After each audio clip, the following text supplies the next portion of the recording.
Welcome to NTD Newsroom. I'm Don Ma. Former FBI Director James Comey indicted on 2 federal charges. We have reactions from Comey and the Trump administration. President Trump becomes the first sitting president to attend the Ryder Cup. What his schedule looks like. Heavy trucks, pharmaceuticals, and kitchen cabinets are all in the crosshairs of new tariffs, plus President Trump's plan to aid struggling farmers. The Transportation Department issues an emergency regulation on commercial driver licenses for non-U.S. citizens. The new policy follows fatal crashes in Florida and California. Tear gas deployed outside Chicago on protesters as more demonstrators gather at an ICE facility today. Israeli Prime Minister Benjamin Netanyahu addresses the United Nations, the issues he raised, and how some delegates protested.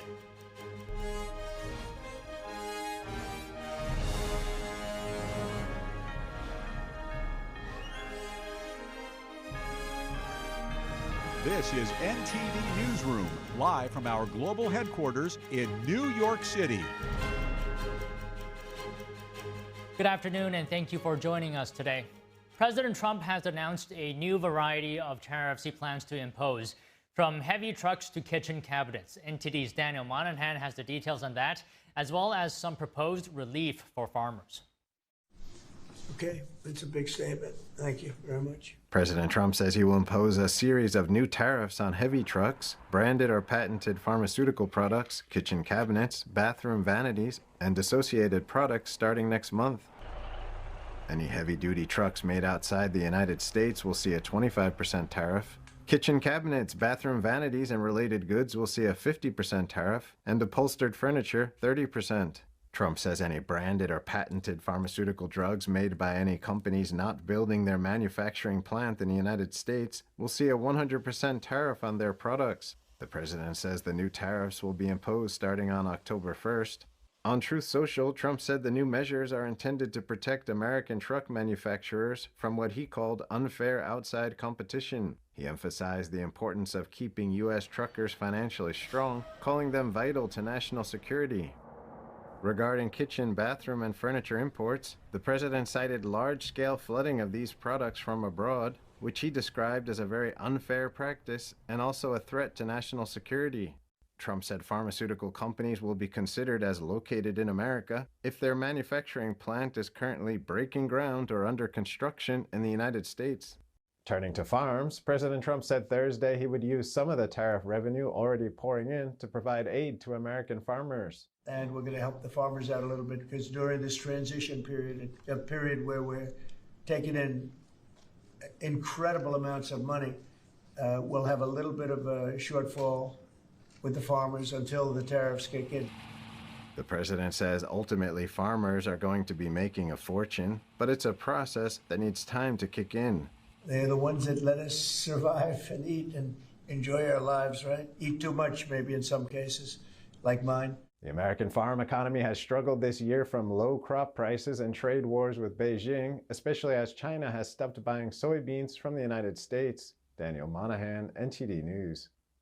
President Trump arrived at Bethpage Black Golf Course in Farmingdale on Long Island. He's attending the Ryder Golf Cup tournament between the U.S. and Europe.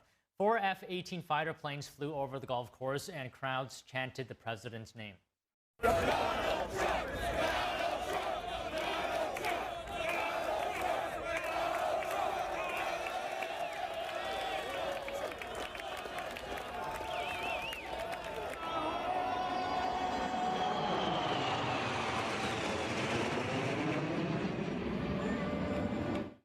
The event kicks off today and runs through this Sunday. The president will spend 3 hours viewing the tournament this afternoon. Trump is the first sitting president to attend the golf event. PGA said attendees should expect heightened security measures and extra restrictions. The U.S. and Europe will each have a 12-member team. There will be 5 match play sessions. As the current holder of the Ryder Cup, Europe will need 14 points to keep the cup, while the U.S. needs 14.5 points to win. President Trump said yesterday he would absolutely consider moving matches for the 2026 World Cup. He says any U.S. host city he deems unsafe could be replaced. Here's the president. Any city we think is going to be even a little bit dangerous for the World Cup or for the Olympics, you know, where they have Olympic overthrow, right? But for the World Cup in particular, because they're playing in so many cities, we won't allow it to go to, we'll move it around a little bit. But I hope that's not going to happen, yeah. Trump was responding to a question about whether cities like Seattle and San Francisco could be dropped from the schedule. Both have pushed back on the administration's policies on immigration and crime. Seattle's Lumen Field is set to host 6 matches, and another 6 are scheduled at Levi Stadium in Santa Clara, just outside San Francisco. The 2026 World Cup will be co-hosted by the U.S., Canada, and Mexico and runs from June 11th to July 19th next year. The United States is hosting matches in 11 cities. A federal grand jury has issued an indictment against former FBI Director James Comey. Comey has been indicted on 2 felony counts over testimony he gave before a Senate committee in 2020. He's the first official to face federal charges in connection to the Russia collusion investigation against President Trump after the 2016 election. Here are the details of the indictment and reactions. The truth, the whole truth, and nothing but the truth. A federal grand jury indicted former FBI Director James Comey Thursday in the Eastern District of Virginia. Comey is accused of lying to Congress in 2020 about whether he allowed someone at the FBI to leak information to the press. He also faces an obstruction charge, which prosecutors say stems from misleading statements that interfered with a Senate investigation. If he's convicted, each charge could carry a maximum sentence of 5 years in federal prison. Both charges stem from Comey's testimony to the Senate Judiciary Committee on September 30th, 2020. His arraignment is scheduled for October 9th in Alexandria, Virginia. Comey reacted to the indictment in a video on social media. My heart is broken for the Department of Justice, but I have great confidence in the federal judicial system, and I'm innocent. Attorney General Pam Bondi said the indictment shows no one is above the law. FBI Director Kash Patel said the Bureau is confronting years of political weaponization head-on. Former Florida prosecutor and legal expert Keith Gross responded to the indictment on NTD's Capitol Report. When we look at what happened with Comey and Russiagate and the Crossfire Hurricane investigation, it's clear to a lot of people now that the weaponization that happened in our justice system was from the top down. President Trump reacted to the indictment on Truth Social, declaring justice in America and saying Comey is finally being held responsible for his, quote, crimes against the nation. And some Republicans in Congress are echoing that sentiment. Representatives Marjorie Taylor Greene accused Comey of carrying out what she called the Trump-Russia collusion lie that cost taxpayers millions of dollars. More on the James Comey indictment. FBI Director Kash Patel wrote on X that career FBI agents, intel analysts, and staff led the investigation into Comey and others. Patel said they, quote, called the balls and strikes and will continue to do so. Patel criticized what he called wildly false accusations that the current FBI is politicizing law enforcement. He said it comes from, quote, the same bankrupt media that sold the world on Russiagate. Patel labeled it hypocrisy on steroids. Patel vowed the FBI will remain on the mission until completion. Comey responded to the charges, saying he is innocent. Before departing the White House for the Ryder Cup, President Trump took questions from reporters on the indictment of former FBI Director James Comey and a potential deal in the Israel-Hamas war. James Comey, now that James Comey has been indicted, who is the next person on your list in this retribution? It's not a list, but I think there'll be others. I mean, they're corrupt. These were corrupt, radical left Democrats, because Comey essentially was he's worse than a Democrat. I would say the Democrats are better than Comey. But no, there'll be others. Look, that's my opinion. They weaponized the Justice Department like nobody in history. What they've done is terrible. And so I hope there are others, because you can't let this happen to a country. I think we have maybe a deal on Gaza, very close to a deal on Gaza. How are you? Hello, Peter. And it's looking like we have a deal on Gaza. And we'll let you know. I think it's a deal that will get the hostages back. It's going to be a deal that will end the war. It's going to be a deal it's going to be peace. I think we have a deal. Trump said this will be an easy case, saying Comey lied to Congress. The president said he doesn't have a specific list of individuals facing more charges. On the looming government shutdown, Trump said he's going to see if Democrats want to shut it down. Former FBI Director James Comey was indicted for allegedly making a false statement before Congress and for obstruction in a criminal case. Joining us now to discuss is Jonathan Houlihan, President and General Counsel of Remnant Law. So good afternoon to you, Jonathan. Can you tell us, how do prosecutors establish a false statement was knowingly made? Well, under 18 U.S.C. Section 1001, they've really got to show it's knowing and intentional. So these statements made to Congress that intent to deceive, they can provide, there's evidence of documentation that contradicts his testimony. There's other witness statements or evidence that shows that he was lying, Director Comey was lying during the investigation. Also, anything prior inconsistent statements he's made to other people, or just the maybe there's evidence he prepared for his testimony, he knew his testimony was false, he had intent to deceive. So really that kind of evidence is what would be key to meet those elements of knowing and willfully lying to Congress. All right, can you put this into perspective for us, the nature of this case? Is it common or rare for a former high-ranking official to face indictment for congressional testimony? Well, I mean, taking a step back and really looking at the whole macro picture of this, you've had nothing but weaponization of government against President Trump, or whether we're talking about in New York at the state level, we're talking about the federal system, and this gets back to Crossfire Hurricane. So historically, yes, it's rare, but again, they weaponize government against President Trump. So I think what they're trying to reset norms, reset constitutional norms. Historically, though, to answer your question, think back to Scooter Libby in 2007. He was charged with this obstruction charge for the Valerie Plame ordeal. So Valerie Plame didn't give up his source. He was charged with obstruction and this same similar charge. You had Iran-Contra in 1992. There was another, Mr. Weinberger was charged with this. He was affiliated with the Iran-Contra ordeal. But most notably, recently, Roger Stone, right? Not a high level, he was high level, but he wasn't as prominent as FBI director, obviously. He was charged, he had the same charge placed on him. He was later pardoned. So there is precedent for this. It has occurred, but I think for the audience, they need to really take a step back and understand that this isn't retribution, this isn't retaliation. This is really getting us back to those constitutional norms where you cannot have FBI directors leaking to press. Andrew McCabe contradicts some of this.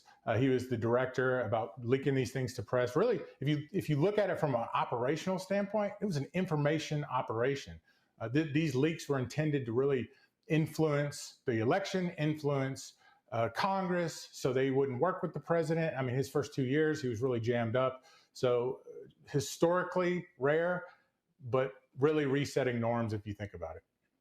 Right, so we're talking about falsifying statements and obstruction. How serious are these charges in terms of potential penalties? Well, they carry a maximum. Well, first of all, the 5-year statute of limitations was I think it was September 30th. It's September 30th when it's going to run. So they had to get this indictment out.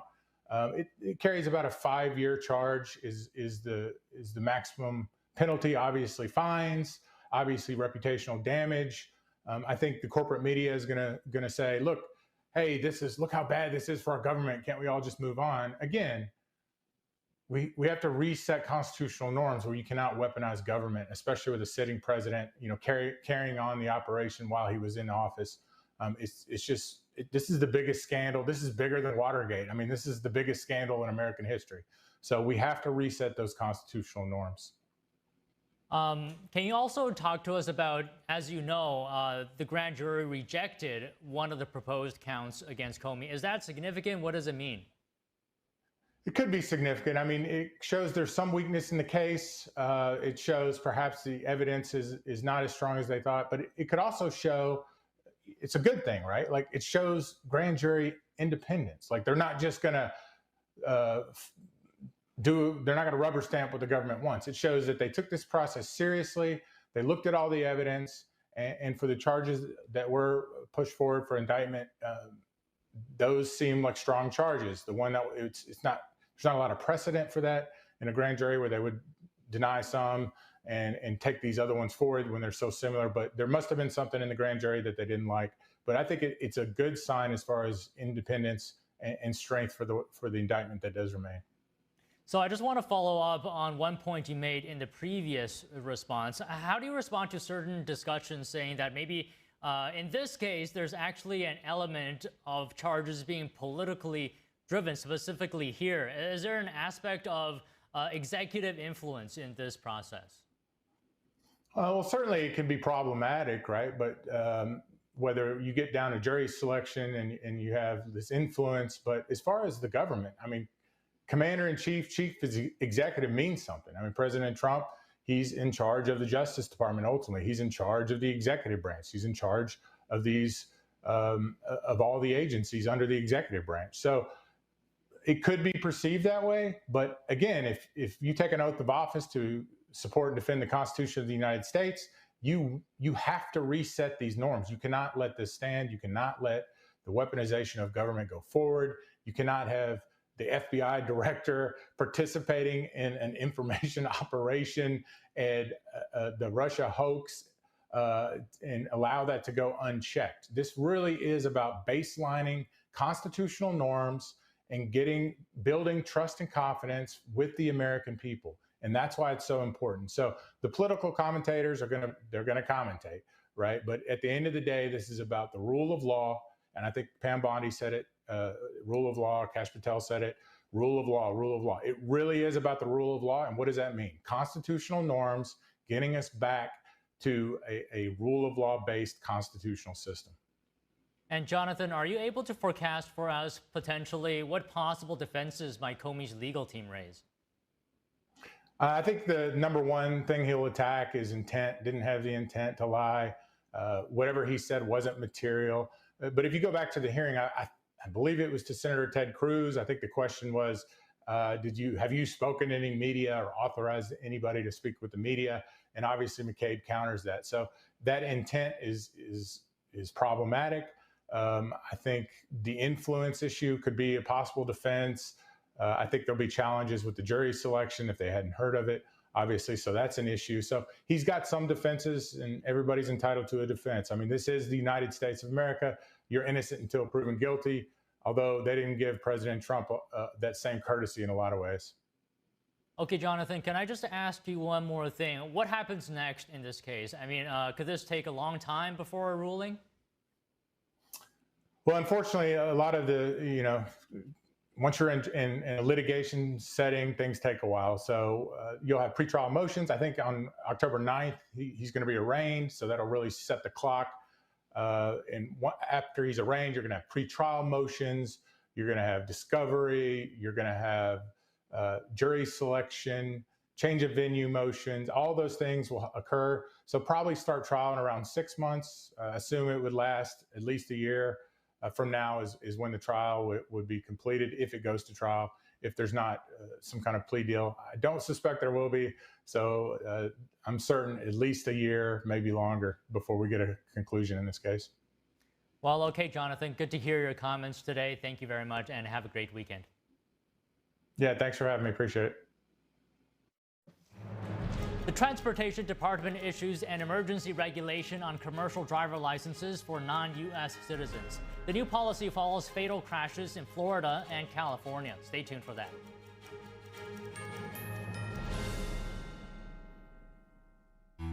This land, our America, built on hard work, determination, and grit. Sometimes the days run long. But hope, it never runs out, even when the food does, for America's veterans, working parents, even kids. Because in every corner of every town, even yours, millions of hardworking neighbors are facing a hunger crisis, many for the very first time. In this land of plenty, affording food shouldn't require second jobs and third shifts or choosing between your groceries and bills. Today, you can help change that. Call or go online to helpfeedingamerica.org and give $19 a month, less than 63 cents a day. to help every neighbor get the food they urgently need. Because taking care of each other is what makes America strong. We're Feeding America, not just a name, but an action. Working with over 200 local food banks like the ones in your community. And demand is soaring. You go to the grocery store, you spend $100, and $100 is a new $20 bill. Even with 2 full-time jobs, it's hard to make ends meet. These are tough times, but when we stand together, we become the very best of a strong America. Please call or go online to helpfeedingamerica.org. Just $19 a month can feed a family today. And your first gift can double an impact. Plus, we'll send you this free canvas bag as a reminder of the hope you're delivering. When it comes down to it, it's about taking care of your family first and the loved ones that you need to provide for. Because you're not just giving food, you're fueling resilience for people across the nation. You're feeding America. Call or go online today to helpfeedingamerica.org, and your gift can double an impact. Amazing grace, how sweet the sound that saved a wretch like me.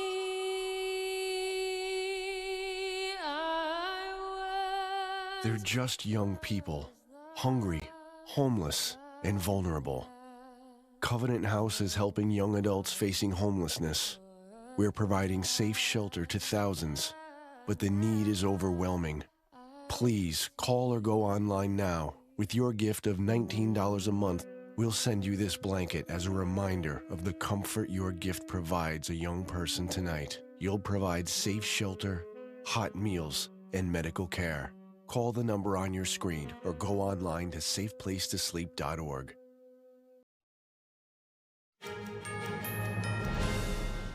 State and local leaders in Tennessee today revealed federal agents will be joining their Memphis Safe Task Force starting next week. The story of crime in Memphis is about to be a story of the past, and that's what we need it to be. That's what this effort is about. When I spoke with the president in the Oval Office last week, I reiterated to him and to the folks that are a part of the federal resources here that what matters to us most is that this is a sustained effort, that this creates a long-term strategy for Memphis, for the city to be safe in the long run. Governor Bill Lee announced the Memphis Safe Task Force will begin next week. He said it will include 13 agencies, including federal agencies like the U.S. Marshal. Lee also said that the National Guard will be on hand, but not to make arrests. He noted that the operation will be mission-driven and could be changed on the basis of needs and local agencies' needs as well. Lee also announced that the state will be providing an additional $100 million in grant funds for public safety in the city. Protesters have returned to an ICE facility in Broadview, Illinois, where agents appeared to use tear gas on them. Hundreds surrounded the facility to protest immigration crackdowns in and around the Chicago area. The Department of Homeland Security has reported at least 17 arrests since last Friday for people protesting in Broadview. Federal agents set up toll gates around the property to block protesters from getting to the entrance. This comes as ICE Director Todd Lyons and Border Patrol Chief Greg Bovino are speaking out against the Chicago Tribune. They say the outlet spread dangerous lies accusing the DHS of targeting Americans. The two said the Tribune editorial board should be thanking the men and women who put their lives on the line to clean up communities and restore the rule of law. The Transportation Department issued an emergency regulation today limiting commercial driver licenses for non-U.S. citizens. The new policy follows fatal crashes in Florida and California. Transportation Secretary Sean Duffy called the issue a national emergency and a threat to public safety.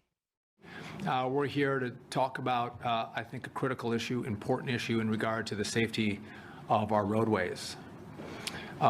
Because we have a government system designed to keep American families on the road safe, but that system has been compromised. I'm talking about non-domiciled commercial driver's licenses that are issued across the country. So in plain English, this is a license to operate a massive 80,000-pound truck that's being issued to foreign drivers who are not U.S. citizens or lawful permanent residents. The process for issuing these licenses is absolutely 100% broken. Non-citizens won't be eligible for a truck driving license unless they meet new rules. Updated requirements include an employment-based visa and a mandatory federal immigration status check. Transportation Secretary Sean Duffy is also launching an enforcement action against California. The mandate requires California to cease issuing certain commercial driver licenses to non-U.S. citizens. Last year, an illegal immigrant from India caused a multi-car pileup while driving a commercial 18-wheeler in California, severely injuring a 5-year-old girl. Last month, another semi-truck driver in the U.S. illegally was charged with 3 counts of vehicular homicide in Florida. And a rare gathering of U.S. military leadership in one location. Secretary of War Pete Hegseth has summoned senior military officers from around the world to a meeting in Quantico, Virginia next week. Pentagon spokesperson Sean Parnell confirmed the meeting but did not disclose its agenda or purpose. Vice President J.D. Vance said there's nothing unusual about generals meeting with the Pentagon chief. And when asked if he planned to attend, President Trump replied, "I'll be there if they want me." In May, Hegseth issued a memo to military leadership. It directed a minimum 20% reduction in the number of 4-star positions across the active duty force. The memo also required the number of general officers in the National Guard be reduced by at least 20%. Hegseth said the move is meant to increase strategic readiness. Now, an update on the Dallas ICE facility shooting. Authorities say handwritten notes reveal the suspect was specifically targeting ICE personnel and property. NTD correspondent Jason Blair has the latest. To include Jan's own words in his handwritten notes. Jan specifically intended to kill ICE agents. New information about suspected Dallas ICE facility shooter Joshua Yan has been released. After searching his residence, authorities say that they found a collection of handwritten notes. He wrote that he intended to maximize lethality against ICE personnel and to maximize property damage at the facility. Larson says that the notes indicate that Yan didn't intend to kill any detainees. He hoped to minimize any collateral damage or injury to the detainees and any other innocent people. Authorities also praised law enforcement for putting themselves at risk to try to protect the detainees while shots were being fired. When Jan began firing, agents from both ICE and the ATF put themselves in the line of fire to move individuals off the transportation vehicles in an attempt to protect and rescue those that were injured. FBI Director Kash Patel reports that Yan did multiple searches of ballistics and the, quote, Charlie Kirk shot video. He also searched for apps that track ICE. He downloaded a document containing a list of DHS facilities, and FBI found a written note that says, quote, hopefully this will give ICE agents real terror to think, is there a sniper with AP rounds on that roof? Authorities say that they found bullet holes all throughout the building. It wasn't just targeted at one specific area or through a window, that he showered the building with bullets and was very much focused on hitting anyone that he could inside and making sure that they were victims of his attack. Dallas Mayor Eric Johnson calls the shooting troubling. It's very troubling, I think, the trend that we're seeing of increasing political violence in this country. And yesterday's political violence hit close to home for us here in Dallas. House Leader Hakeem Jeffries pushes to bring down the temperature. Political violence directed against anyone at any time for any reason in the United States of America, and ideologically driven violence is unacceptable. The climate of violence that exists right now in the United States of America is out of control, and we need leadership coming from 1600 Pennsylvania Avenue to take the temperature down for everybody. The shooting happened close to 6:30 a.m. on Wednesday morning. One detainee is deceased. 2 others are in critical condition. No law enforcement were harmed, and the shooter died of a self-inflicted gunshot wound. Authorities say that evidence shows that the suspected shooter likely acted alone, and that handwritten notes indicate that he did not expect to survive the event. Reporting in Washington, D.C., Jason Blair, NTD News. Philadelphia's mayor is facing mounting calls to cancel plans to raise the Chinese Communist Party flag 4 days from now. The chairman of the Select Committee on the CCP said the city should not allow itself to be exploited as a tool for propaganda. NTD's Melina Weisskopf has the story. Chairman John Molinar is the latest critic of Philadelphia's plans to acknowledge the Chinese regime. Writing to the city's mayor, he warned the upcoming flag ceremony will send the wrong message about America's values. Spelling out the major issues, he wrote that the CCP represents a regime that is persecuting spiritual people of all faiths, noting the regime's role in the fentanyl crisis that's killing millions of Americans. The Philadelphia mayor's office did not respond to an inquiry from the Epoch Times by airtime. He's the latest among several critics. Author Gordon Chong asked, "Where are our ideals? Have we become so corrupt?"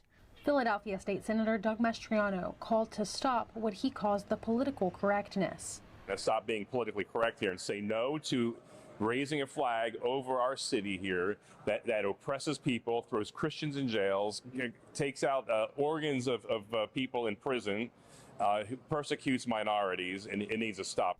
Chairman Molinar wrote, "To cancel the PRC flag-raising ceremony will not only demonstrate that the local government in the United States stands for U.S. values and national interests, but that it stands in support for the people of China, who face the regime's ruthless oppression and transnational repression."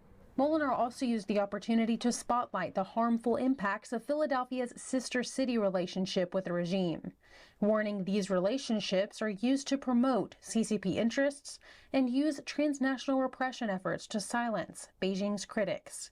Reporting from Washington, D.C., Melina Weisskopf, NTD News.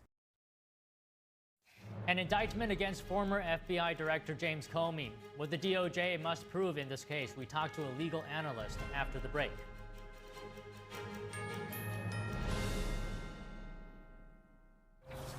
You see certain things get reincarnated in your children. My daughter is very much inspired by my wife's artistic pursuits. So my daughter started making necklaces. She makes what we call affirmation fashion. I tell her every day that your black is beautiful. Your black is beautiful. Your black is beautiful. And if there's anything better than being beautiful, it's being smart. And if there's anything better than being smart, it's being kind. And reaffirming that every day is our method of making sure her chin never drops. My dad wasn't around, and I remember riding a bike and falling off and cutting myself, and me never just wanting to get back on it. People ask, how your children learn how to ride a bike, and you didn't. I didn't teach them. I just created an environment where they taught themselves, and all I had to do was be there.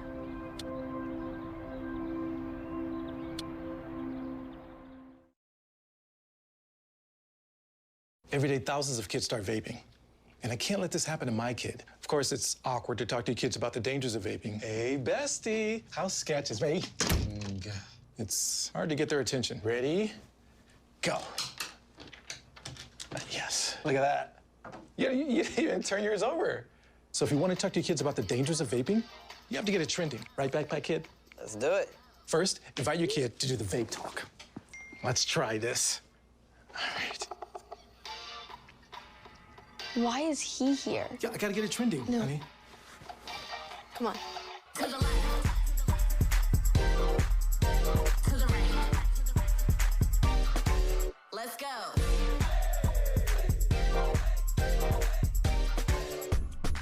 Oh, honey, can we talk? Yeah, what's up? I see a lot of your friends vaping. Visit talkaboutvaping.org for tips on when and how to have the vape talk. I am so glad you ladies are here. You each have your own rooms. Thank you. Get settled in. I'll call you for dinner. Adopting teen sisters, it's a lot. Girls, you're gonna be late. You want breakfast? No thanks, we're good. They're always in their own world. What'd you get there? Twice the work. Twice the surprises. Just try it. But if you think of it that way, they're also twice as fulfilling. I think you should ask her yourself. Is it okay to call you Mom? Of course you can.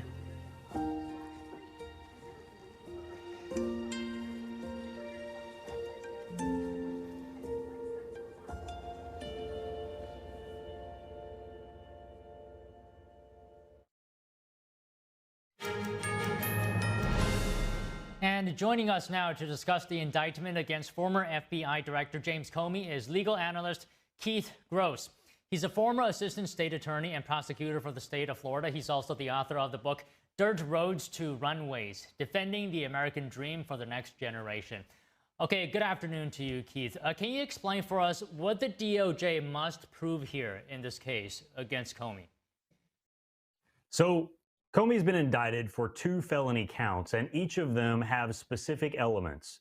And the way it works generally is that the prosecutor has to prove beyond a reasonable doubt each of the elements that constitute the given crime.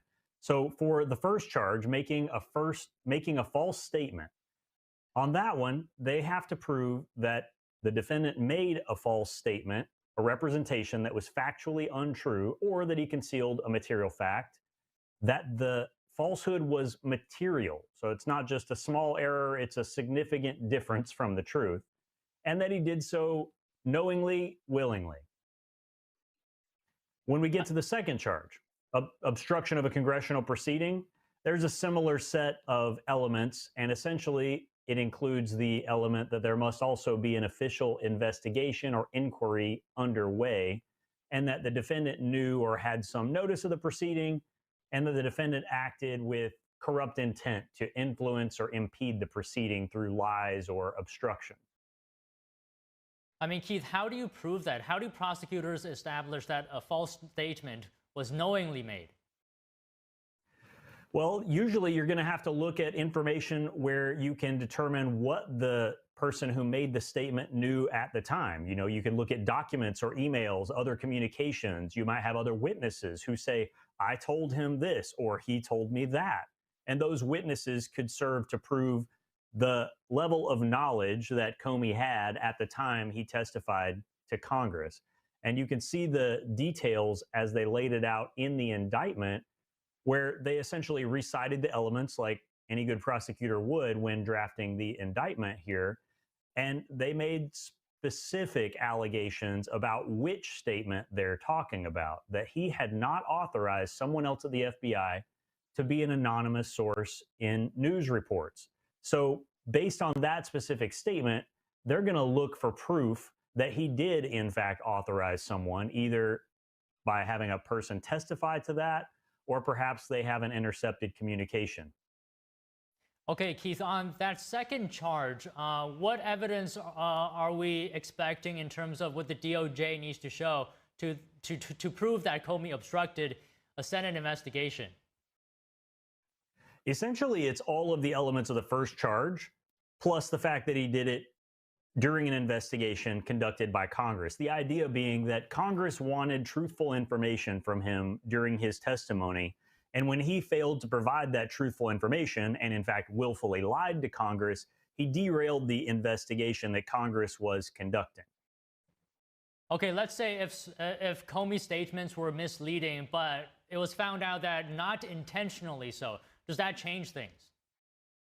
It does. You know, if it's not intentional, if it's not willful, then it would be much more difficult to prove these charges. But that gets to be a bit of a subjective analysis that the jury is going to get into based on testimony and evidence presented at the eventual trial in this matter. During the trial, the prosecutors will demonstrate enough facts to show that what he did was intentional. And intentional, from a legal perspective, doesn't necessarily mean what we think of it when we discuss it in lay terms. Intentional can be proven not by examining the contents of Comey's mind, which of course would be impossible, but by looking at enough facts around the circumstance to show that he knew what he was doing and he did it intentionally, because you can show a pattern of activity, like perhaps he communicated with others or documented what he was going to do in some way.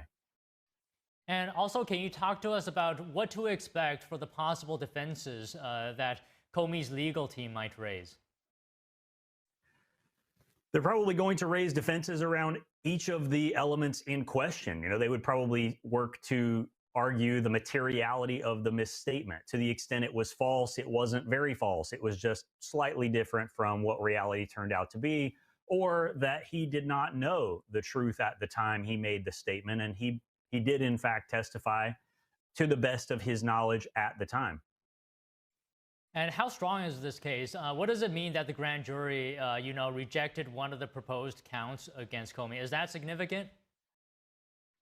Well, we don't really know how significant the evidence is in this case because we haven't really seen much of the evidence here in the public. Grand jury proceedings are entirely secret, and so we also don't know their reasoning for why they rejected one of the counts. When you see a grand jury indictment, it doesn't necessarily imply a high probability of guilt. It's very easy to get an indictment from a grand jury because it is a one-sided, closed-door proceeding where only the prosecutor is heard. Defense is generally not heard in these cases in the grand jury proceeding. So the grand jury, seeing only one side of the story, generally does choose to indict. Okay, there's another thing I wanted your comments on. Can you explain for us what the Crossfire Hurricane investigation was? It dominated headlines for a long time, right? And found nothing incriminating about President Trump's 2026 campaign. So based on the Steele dossier, which we now know was funded by the Clinton campaign, it seems that there was a whole of government response in many ways against President Trump's campaign, even before he was elected and immediately afterwards. This ultimately was what we now often refer to as Russiagate, where there was some implication that Donald Trump and his associates were under the influence of Russian operatives. That's since been pretty well disproven. The problem is the facts that were used to prop up this hoax were generated through political means. There were people paid off by the Clinton campaign, and ultimately, they used it to get warrants to secretly spy on Trump and his associates. One FBI agent has already gone to jail for his role in lying to the court for the process of getting that secret warrant through the FISA court. So, Keith, journalist John Solomon said on the Epoch Times program called American Thought Leaders that this investigation hampered the first few years of the first Trump administration, that it stole diplomatic opportunities and thwarted security opportunities as well. Do you see it that way? Can you comment on that? Absolutely. I think that in common terms, this rose to the level of treason. The way that the Trump administration's first term was derailed. The people of the United States voted for 4 years of Donald Trump when they elected him to his first term. And they probably got less than a year and a half of that term in true benefit because there were multiple hoaxes, there were multiple impeachments. The government worked against our own president, the people that were supposed to be loyal to him in the executive branch, who ultimately, legally speaking, answer to the president, were actively sabotaging him. They were seeking to essentially operate as a coup to destabilize an elected president. Okay, Keith, just one last question here. How significant are the penalties, potential penalties in this case against Comey? What happens next in this case? Could this take a long time before a ruling? It could probably be a year and a half to 2.5 years before we see progress in the way of a trial and ultimate sentencing. Both of these counts are felony counts. Each of them comes with a 5-year prison term as a maximum, which if they were combined, he's looking at 10 years in prison. Plus, because they are felony convictions, it comes with all the other relevant trappings of a felony conviction. No longer allowed to possess firearms, no longer allowed to vote, etc. Okay, Keith, really enjoyed hearing your analysis today. Thank you so much. Thank you. Drones and the threats they pose were the focus of high-level talks in Europe today. Defense ministers from several countries near Russia and Ukraine have agreed on building a so-called drone wall, a coordinated effort to close gaps in their air defenses following repeated airspace violations. Here's the EU's defense commissioner. We are facing clear challenges. Russia is testing the EU and NATO, and our response must be firm, united, and immediate. An immediate priority for drone wall, which with advanced detection, which really we lack in some places, tracking of drones and interception capabilities of drones. That joint approach would really help also some other areas like border control to protect ourselves against illegal migration, and that is what we need to have in mind. Finland, Estonia, Latvia, Lithuania, and Poland are leading the project. On September 10th, NATO jets were scrambled to intercept Russian drones over Poland. And this week, airports in Denmark were briefly shut down after drones were spotted nearby. Today's virtual meeting also included Bulgaria, Denmark, Hungary, Romania, Slovakia, plus representatives from Ukraine and NATO. The goal was to assess each country's drone defenses, identify weak points, and improve coordination along NATO's eastern flank. Ukraine's military chief says Russia's spring and summer offensives this year have failed. He added that Russia was firing twice as much artillery as Ukraine on the battlefield. Russia has been making incremental gains across several parts of the front line. Ukraine says small advances are coming at a humane cost that is very high. The Ukrainian commander added that an estimated 700,000 Russian military personnel were involved in the fighting in Ukraine. He also said Ukraine hit 85 military-industrial facilities in Russian territory in the last 2 months. Some intelligence estimates put the number of killed and wounded in the war at more than 1 million. British Prime Minister Keir Starmer met with his Canadian counterpart Mark Carney in London today. The bilateral meeting took place on the sidelines of the 2025 Global Progress Action Summit. Starmer said they would be discussing Ukraine and the Middle East. Carney said he commended the British Prime Minister's leadership. The two leaders also swapped their nation's rugby shirts ahead of the Women's Rugby World Cup final between Canada and England tomorrow. According to the Institute for Public Policy Research, the Global Progress Action Summit brings together political leaders, policy experts, and strategists. Today, British Prime Minister Keir Starmer announced the introduction of mandatory digital ID cards for workers in the UK. Starmer described the IDs as a measure to tackle illegal immigration and maintain border control. Here's the Prime Minister. Every nation needs to have control over its borders.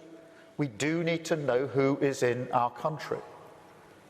Our immigration system does need to be fair if we want to maintain that binding contract that our politics is built on. Otherwise, it undermines trust. Immigration has become a dominant political issue in Britain as the country faces a growing number of illegal entries and asylum claims. Hundreds of thousands marched through London this month carrying English and British flags to protest the UK's immigration policies. Starmer said the new rule aims to address concerns about illegal work, the economy as well, and fairness in the immigration system. He said the new digital ID will be required by the end of the current parliament. Israeli Prime Minister Benjamin Netanyahu addressed the United Nations today. The Prime Minister talked about the threat posed by the Iranian regime, illustrating the situation in the Middle East using a map. Here's Netanyahu. It shows the curse of Iran's terror axis. This axis threatened the peace of the entire world. Netanyahu praised U.S. and Israeli troops who fought Iran during the 12-day war earlier this year. When U.S. bombers struck Iranian nuclear sites, officials have long said Iran was attempting to build a nuclear weapon. Israel has now deployed forces in Gaza City, an operation Netanyahu defended today. Here he is. The final elements, the final remnants of Hamas are holed up in Gaza City. They vow to repeat the atrocities of October 7th again and again and again, no matter how diminished their forces. That is why Israel must finish the job. Before Netanyahu started his speech, multiple delegates left the General Assembly in protest. As they exited, attendees in the balcony gave Netanyahu a standing ovation.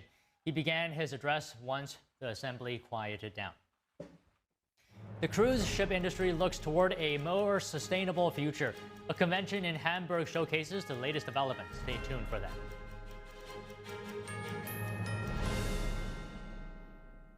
I'm excited to announce that we're having our biggest 3-in-1 sale ever with a limited edition product, a back-in-stock special, and a closeout deal you won't find anywhere else. So go to MyPillow.com or call the number on your screen. Use your promo code to get our MyPillow bed sheets, only $29.88. Any color, any style, any size, even kings. Regular $119.98, only $29.88. Once they're gone for good. How about our My Towels? They're finally back in stock, but not for long. Get a 6-piece My Towel set, regular $69.98, now only $39.98. And for the first time and the only time ever, get our limited edition premium My Pillows. They're made with Giza cotton and designer gusset. Queen $17.98, Kings only $19.98. So go to mypillow.com or call the number on your screen. Use your promo code to get the best offers ever. Quantities are extremely limited, so order now. What if you could whiten your teeth by simply brushing your teeth? Now you can with Smile Actives, the teeth whitening breakthrough that safely gets your teeth white and keeps them white every day just by brushing your teeth. I never thought that whitening my teeth could be so easy. I just put the gel on the brush, the toothpaste on it, brush, and I can see my white teeth. Simply add Smile Actives to any toothpaste and our patented PolyClean technology activates into a powerful microfoam that penetrates into the enamel surface to safely lift and remove stains. You need a simple way to whiten your teeth. Without strips, without trays, without going to the dentist. And it was about time that a product was developed that you would be able to do that with just brushing. And now, Smile Actives is even better with new Pro Whitening Gel with 33% greater whitening power, clinically shown to whiten teeth faster, up to 8 shades. 100% of users saw whiter teeth. On food stains, coffee and wine stains, even on veneers, crowns, and dentures. I eat the blueberries, I drink the coffee, and I know that Smile Actives will keep my teeth white every day. If you could use something so easy like Smile Actives to take yellow teeth to white teeth, why wouldn't you? Why spend hundreds of dollars for whitening treatments at the dentist when now you can whiten your teeth with new Smile Actives Pro Whitening Gel every time you brush your teeth? Call or go to smileactives.com and for a limited time get new Pro Whitening Gel for just $24.95. Order in the next 5 minutes and buy one get one absolutely free for just $24.95. That's 2 for 1 and save 58%. We'll even include free shipping. Get your teeth whiter guaranteed or return it within 60 days for your money back. I smile every day now. The difference is literally night and day. So now I'm always smiling, always choosing, because now my teeth are much whiter. This offer is not available in stores, so call or click now before the special buy one get one free offer goes away.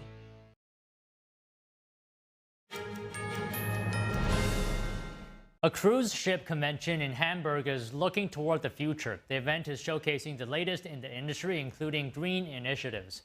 NTD's Andrew Thomas has more. This is the 10th edition of Hamburg Port's Cruise Days Festival.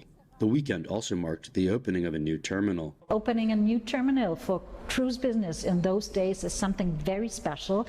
And with this new facility, we hope to give the whole cruise family a new reason to visit Hamburg with their ships. The event is also highlighting environmental and sustainability goals for the cruise industry. Tiziana Murgia is from the Italian Ports Association. She explains how multiple ports are preparing to go electric. Shore power is something that, for example, in Italy has gone very fast. All ports have funding directly connected to shore power, onshore power supply. So, but now we need all the ships to have the same energy needs that on the land we're able to give them. Shore power means docked vessels don't have to use the ship's diesel engines while in port. Electricity comes through cables connected to a main facility. The chief electrician explains how the system works. There is a connection room where it's connected to the generator and main switchboard, and they synchronize together and transfer the energy from the shore side to the ship side. At the Sea Trade Convention, a new tech zone showcases new innovations for cruise lines. Italian company Naval Progetti has developed sustainable hydrogen-powered shipping. The modular fuel system uses specially designed 40-foot shipping containers filled with liquid hydrogen. The idea will be to develop a hydrogen ship able to navigate in fjords area in Norway, in the World Heritage Fjords, for 1 day using liquid hydrogen and without emitting any pollutant. The European Union wants all major ports to offer shore power by 2030. Andrew Thomas, NTD News. British cider makers are preparing for one of their sweetest vintages in years after a record hot summer left orchards heavy with fruit. Across cider producing region, Somerset and beyond growers and industry groups reported unprecedented harvests. Here's the details. At Showering's Orchard, harvest crews are expecting to collect about 3,000 metric tons of fruit, or just over 3,300 US tons. That's roughly triple last year's poor crop, after prolonged warmth lifted sugars. You always have challenges when you're farming, always, and 99% of them relate to the weather. And sometimes it's not how much you have, it's how little you have. You just can't tell. That's orchard master Bob Wadey. The standout from this year really is there's just so many apples, and when they go to make cider they will love them because they are sweet. There's not lots of water in them, there's a lot of sugar, which is what the cider maker requires. The National Association of Cider Makers said apples this year are rich in natural sweetness and flavour, though some fruit is smaller after a generally dry summer, a mix that many producers say can yield complex ciders. Nick Showering is a director at Showering Cider. My family have been making cider here in Somerset for over 180 years. We started just across the road in a pub. In my time, I haven't seen a harvest quite like this. Not only the volume, where in comparison to last year where we made 1,000 tonnes, this year we're looking at more like 2,500 to 3,000. Also the sweetness that we're going to be getting from this summer's sun, nothing like I've seen before.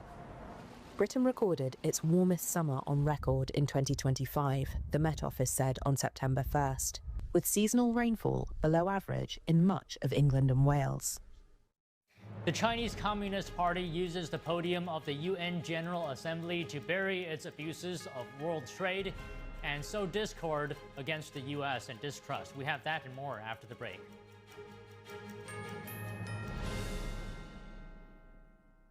NTD News, the fastest growing independent news source in America, bringing you breaking news from around the world. Expert analysis, investigative reporting, and original award-winning documentaries. We're known for our uncensored China coverage you won't find anywhere else. We cover the stories that affect you and shape our world without the political noise. We report from the heart with you in mind. Watch us right here on NTD News. What if kids in America didn't have to go to bed hungry tonight? What if our moms, dads, and grandparents could put healthy food on the table every day to help us grow strong? What if all of our friends and neighbors had fresh food too, and there was no hunger at all in America? And what if there was a way today for you to help? Call now or go online to helpfeedingamerica.org and give $19 a month, just 63 cents a day.